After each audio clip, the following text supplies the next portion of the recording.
Chapter 9. Kacey. Revolving doors. We make our way upstairs after I fight Rhys and win for the right to pay for dinner.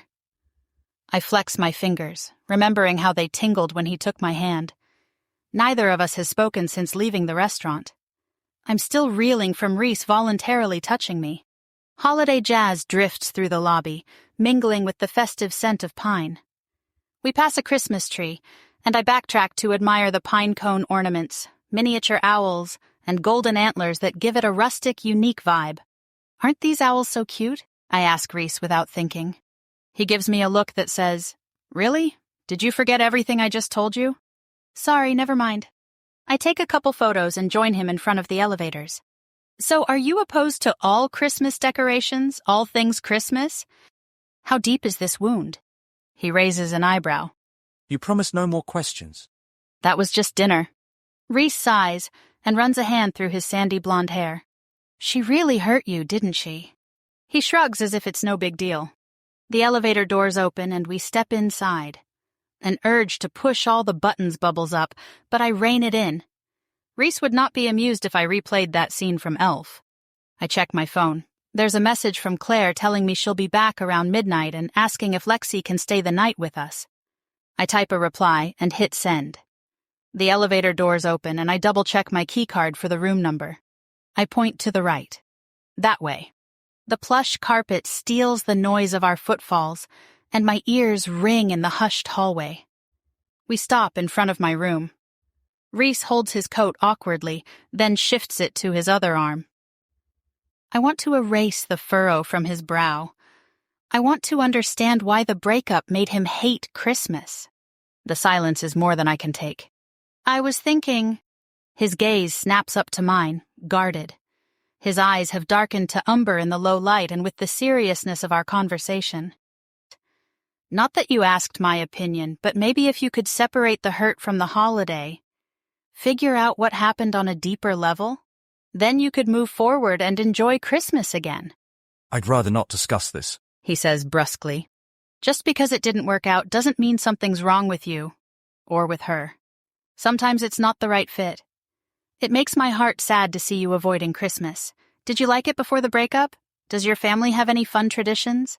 Kacey. His tone warns me to stop, but my name on his lips sends a thrill through my body. "Rhys." I match his tone but add an edge of teasing. The walls he's built are thick, but I want to climb them. His demeanor is distant and cold, but I want to draw him near and warm him. Why shouldn't I? I'm a grown woman who can initiate a kiss with a man she finds attractive, aren't I? I close the space between us. My heart thunders. I lift my chin, inhale his spicy sweet scent, and close my eyes. When I open them again, he's an entirely different Rhys. His gaze shifts from solid smoky quartz to warm liquid caramel. He hesitates, and I wonder if he's going to shut down, but then a hand caresses my face.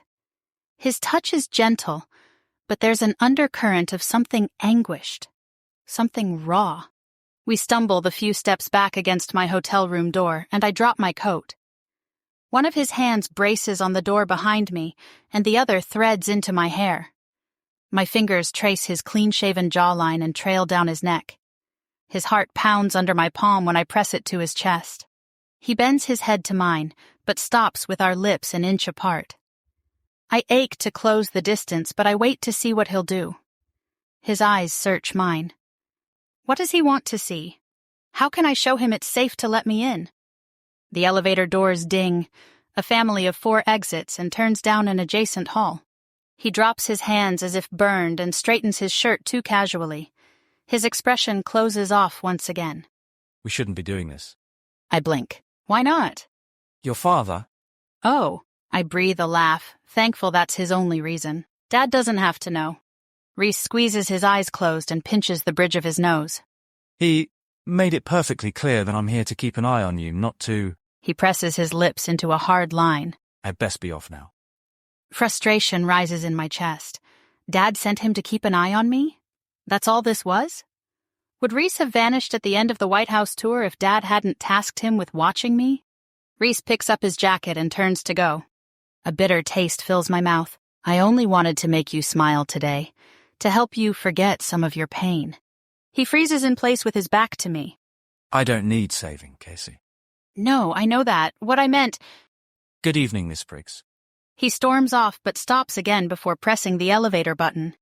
Sorry, would you mind just opening your door so I know you made it inside? At first, I feel a twinge of appreciation that he cares for my safety, but then I remember he's only fulfilling his quantum-assigned duty. Infuriating. I pick up my things in a huff and fling open the door. He nods, bows really, and disappears around the corner. I let the door close behind me and stand there, staring blankly at the empty hotel room. Muffled voices sound in the hall and the heater whirs to life. What's gotten into me? I've never tried to kiss a man the first day I met him. I'm not even sure I like Rhys Ballantyne, especially now that I know he only stayed with me because he had to. That's not true. You like him. And it's not just the lure of the challenge. I sigh, toss my coat on the couch, and drop down on the edge of the bed. This day has not gone at all as I'd imagined. My phone buzzes. Claire. Everything all right over there? Me, that would be a hard no. Claire. What happened? Should I come back? Me, I almost kissed Rhys. Claire. What? Me, cringing emoji. Claire. What happened? Me, people getting off the elevator interrupted us. Claire. And then what? Me, he said we can't do this and stormed off. Claire. No. Me, yep. Claire. Say the word and we'll be there in 15 minutes. Me, thanks, but I need some alone time. Claire. Are you still good with Lexi sleeping over? Me, as long as she's sleeping in your bed and not mine. Claire. She can have the couch. Winking emoji. The hot water cascades over my tense shoulders and steams up the bathroom. I towel dry my hair and snuggle under the generous white duvet, not caring if I get my pillows wet. I flick on the TV to channel surf. The holiday? Terrible idea. Elf? I don't feel like laughing. Noelle? That'll work. As the main character struggles to be taken seriously and deals with a tricky love interest situation, I find her experience very relatable. My mind keeps returning to the way Rhys was vulnerable, unguarded for the briefest moment. I wonder what he was like before the breakup, and if he'll ever be able to move on. Hours later, a slice of bright light shines in from the hallway, and giggles awaken me. Claire and Lexi shuffle into the room and get ready for bed. Claire clicks off the TV, sits on my bed, and smooths back my hair. Hey, are you all right? She whispers. Yeah, I smack my lips. Fell asleep watching movies. Do you want to talk about it? Tomorrow? I mumble and wave her away. Hey, Case. Lexi says in her outside voice. Good night, Lexi, I say pointedly, then add. Good night, Claire. I pull the covers over my head and hope I don't dream of Rhys. Morning comes too soon, and before I'm truly awake, Claire and I are on our way to Quantum's 12-story DC office. The building sits on a corner that reminds me of Times Square. Its glass-walled cylinder at the front and crown-like rooftop lattice give it a regal energy. Maybe that's why I love it. Inside, the circular tower holds the best of everything. Sunlit offices, elegant meeting rooms, and views that make even budget meetings feel inspired. The rideshare driver pulls up to the entrance.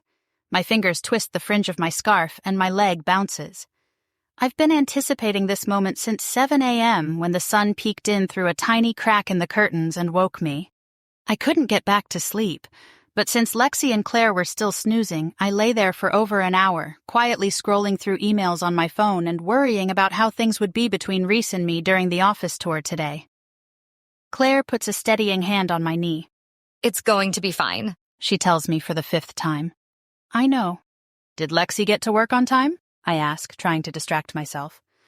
Yeah, just barely.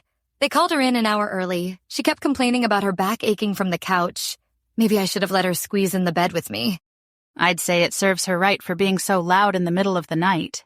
Sorry about that. She was wired from dancing. She's always been a night owl like me. When we thank the driver and exit the car, I remember the best part about this building, the revolving doors.